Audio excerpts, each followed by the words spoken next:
अपने ज्ञान ध्यान त्याग तप के प्रभाव से तीर्थों को भी परम पावन करने वाले परम वंदनीय संत समाज इस परिवर्तक स्थल पर विराजमान अध्यात्म प्रेमी सज्जनों तथा देवियों और आवाज हम लोग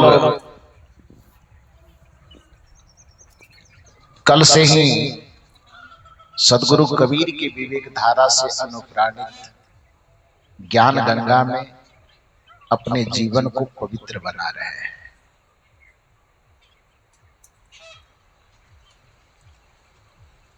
सत्संग हमारे जीवन के समस्त विकारों का हरण करके जीवन को इतना पवित्र बना देता है कि उस पवित्रता से आकर्षित और प्रभावित होकर के दुनिया के सृष्टि के जितने भी उत्तम लक्ष्य हैं उसकी प्राप्ति अपने आप हो जाती है।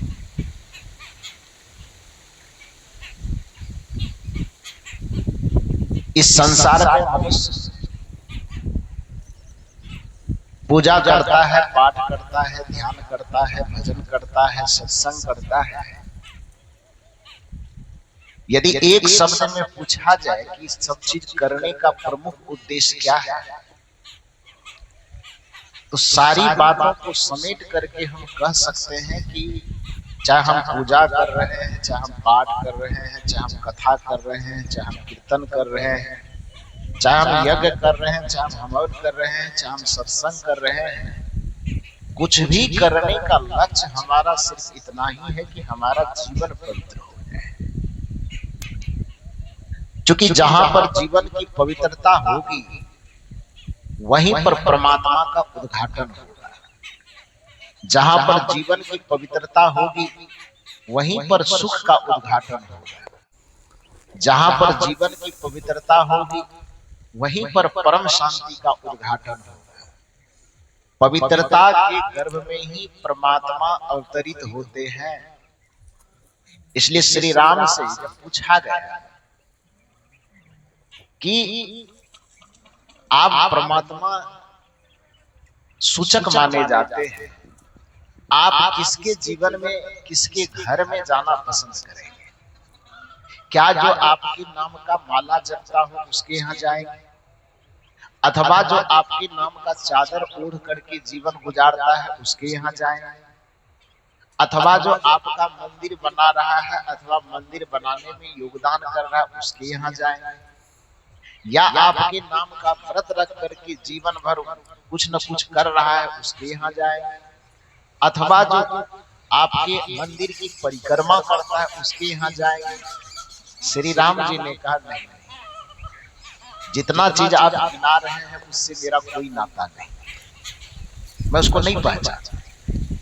तब कहा किसके यहाँ जाएंगे? श्री राम जी ने कहा मेरा माला माना जाने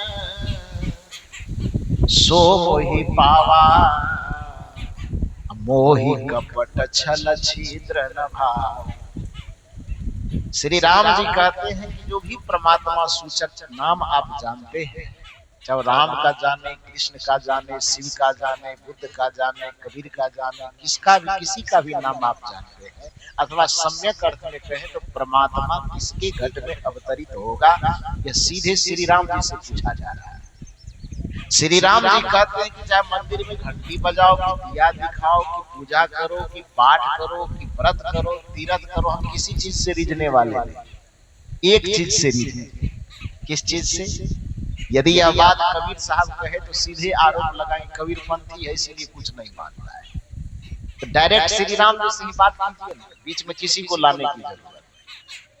श्री राम जी कहते हैं कि मैं उसी को पसंद करता हूं, मैं उसी के जीवन में आऊंगा, मैं उसी के घर में, उसी के घट में उतरना पसंद करूंगा जिसका मन निर्मल होगा, जिसका चित्त निर्मल होगा, जिसका जीवन निर्मल होगा, निर्मल मन जन सो मोहि पावा, मोहि कपट छल छिद्र न भावा। चाहे कितना भी पूजा करे, पाठ करे, चाहे कितना भी मंदिर बनावे कि मंदिर में माथा झुकावे, लेकिन यदि हृदय छल और कपट से भरा हुआ है तो उसको मैं पसंद नहीं करता हूं। लेकिन कभी भी मेरे नाम का माला जपे अथवा ना जपे, लेकिन अपने जीवन को जिसने पवित्र बनाया, हृदय को जिसने पवित्र बनाया, उसके हृदय में मैं जाकर के अवतरित हो जाता हूं, प्रकट हो जाता हूं।